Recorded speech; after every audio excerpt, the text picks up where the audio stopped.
नमस्कार दोस्तों, एक बार फिर स्वागत है आपके अपने चैनल में। हमारा खास प्रोग्राम कौन बनेगा गांव का सरपंच, उसी के तहत आज इस टाइम मौजूद यहाँ हिसार जिले के खेदड़ गांव में। और पूरे हिसार जिले की नहीं बात करूँ, पूरे हरियाणा की नज़र है भाई खेदड़ गांव का जो इलेक्शन चला हुआ है, एक एमएलए एमपी जैसा इलेक्शन चला हुआ है। और इस टाइम मेरे साथ मौजूद है भाई कोमल रानी, जो चुनावी मैदान में है। कोमल रानी की मैं बात करूँ तो भाई इसके जो ससुर है एक सामाजिक व्यक्ति है और उसके पुत्र वधु कोमल रानी है जी। तो कोमल रानी हमारे साथ मौजूद है। कोमल रानी जी नमस्कार जी। नमस्कार जी। आज की मैं बात करूं तो चुनाव का आज आखिरी दिन था प्रचार का, और आप आज पूरे गांव में एक पूरा जन समर्थन आपने दिखाया, और किस तरह का आपने एक रिस्पॉन्स लोगों का मिला? जी, आज आचार संहिता लगने की वजह से आज हमारा जो आखिरी समर्थन या शक्ति प्रदर्शन हम कह सकते हैं था, तो इसमें हमें मतलब गांव का पूरे जितना था सारा सहयोग मिला है। पूरे गांव ने हमें समर्थन दिया है और आज का शक्ति प्रदर्शन देख के तो हमें एक तरफा माहौल ही दिखाई दिया। आपके ससुर की बात करूं, एक सामाजिक व्यक्ति है, तो किस तरह का मतलब उसका जो सामाजिक व्यक्ति जुड़े हैं उसका कितना आपको फायदा मिलेगा? जी, ये सारा क्रेडिट तो मैं उन्हीं को देना चाहूँगी, क्योंकि उन्हीं की बदौलत उन्होंने ही अपने कार्यों से आधी रात में भी अगर किसी का फ़ोन आ गया उनकी मदद करना, उनके शील स्वभाव की वजह से ही हम पूरे गांव का दिल जीतने में कामयाब हुए हैं, उनका विश्वास जीतने में कामयाब हुए हैं। तो उनको ही ये क्रेडिट जाता है कि उनकी बदौलत ही हमें गांव का इतना समर्थन और साथ मिल रहा है। आपकी क्वालिफिकेशन की बात करूँ तो आपकी क्वालिफिकेशन की? सर, मैं पीएचडी परस्यूइंग हूँ साइकोलॉजी सब्जेक्ट से। मैंने डबल एमए किया है, MA psychology and MA English. Now I am pursuing my PhD from psychology. Komal Rani ji, आपकी पीछे की बात आपके गांव की करूं तो आप भी एक टीचर लाइन से जुड़े हुए, आपका जो परिवार है, आपके जो पिताजी है एक हेडमास्टर है कुलदीप जी धारीवाल साहब, तो उसका भी आपको बेनिफिट मिलेगा? सर, अगर मैं मेरे मायके की या मेरे पीछे परिवार की बात करूं तो मेरा पूरा परिवार जो है वो एजुकेशन से रिलेटेड है। मेरे जो पिताजी हैं वो हेडमास्टर रहे हैं, मैथ्स टीचर थे पहले, और जो मेरे ब्रदर हैं वो एनएसजी में कमांडो है।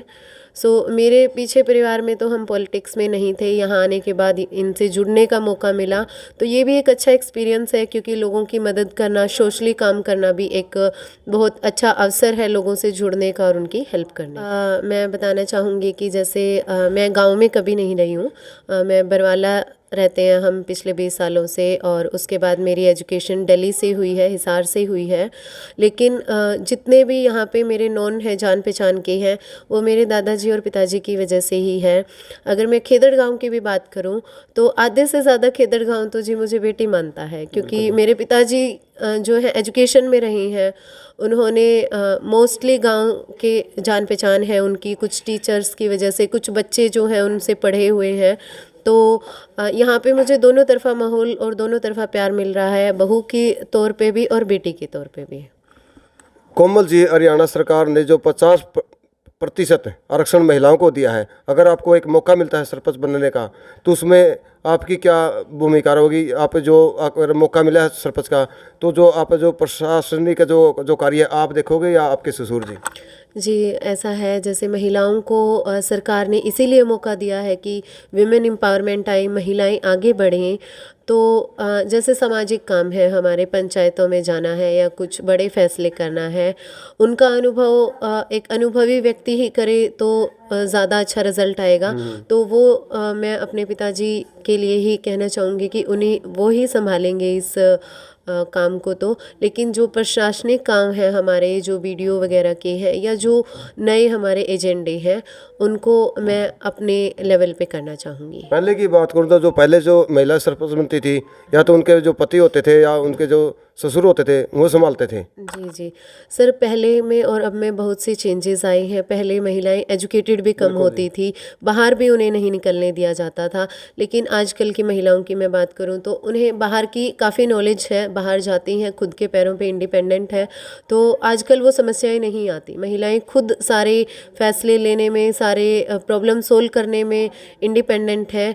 तो आजकल वो सिस्टम नहीं है। और दूसरा, सरकार ने भी एक कानून बनाया है। जैसे ही हम 2 दिन पहले की अगर हम बात करें तो हमारे डिप्टी सीएम का बयान था कि जो सरपंच महिलाएं हैं वो अपनी पंचायतें, वो अपनी सरपंची खुद संभाले, न कि सरपंच पतियों के भरोसे छोड़े। आपको अगर एक मौका मिलता है सरपंच बनने का, तो मेन एजेंडा आपका क्या है? सर सबसे पहले तो वीमेन एम्पावरमेंट का ही रहेगा। महिलाओं के सशक्तिकरण की हम बात करें, उन्हें आगे बढ़ाने की, इंडिपेंडेंट करने की बात रहे। दूसरा एजुकेशन, क्योंकि मेरा बैकग्राउंड या मेरी खुद की एजुकेशन से रिलेटेड मैं बेनिफिट दूसरों को देना चाहूँगी। तो एजुकेशन को लेके हम स्कूलों में जो टेक्नोलॉजी है वो लेके आएंगे, स्टाफ कंप्लीट करेंगे, बच्चों के लिए ट्रांसपोर्ट, और गांव में 2 या 3 लाइब्रेरियों की सुविधाएं उपलब्ध करवाएंगे। और सिक्योरिटी के लिए हम सीसीटीवी कैमरे हमने प्लान किए हैं कि गांव के चारों तरफ सीसीटीवी कैमरे लगवाए जाएंगे। साफ़ सफाई, पीने का पानी और बहुत सारी जो हमारी जेन्युइन प्रॉब्लम्स होती हैं उन सब पे ध्यान दिया जाएगा। कोमल जी, लास्ट में खेतड़ गांव की जो जनता है, 36 बिरादरी, उसको आने वाली 25 तारीख को अपना कीमती वोट ज़रूर करें, क्योंकि ये आम आदमी का अधिकार और ताकत है समाज को बदलने की।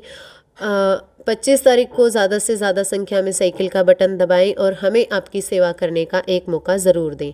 और इसके साथ साथ मैं लोगों से एक और अपील करना चाहूँगी कि इलेक्शन तो आते जाते रहेंगे। आज कोई और सरपंच है, कल कोई और बनेगा, लेकिन इस इलेक्शन के चक्कर में अपने भाईचारे को ख़राब ना करें, शांतिपूर्ण माहौल बनाए रखें और आपसी भाईचारा बनाकर ही मतदान करें और हमें विजयी बनाएं। धन्यवाद। ये थी भाई खेतड़ गांव से जो प्रत्याशी है कोमल रानी जी। भाई आप सभी साथी हमारे जो साथ जुड़े, आपका बहुत बहुत धन्यवाद। और भाई कमेंट करके अपनी राय दीजिए भाई। धन्यवाद।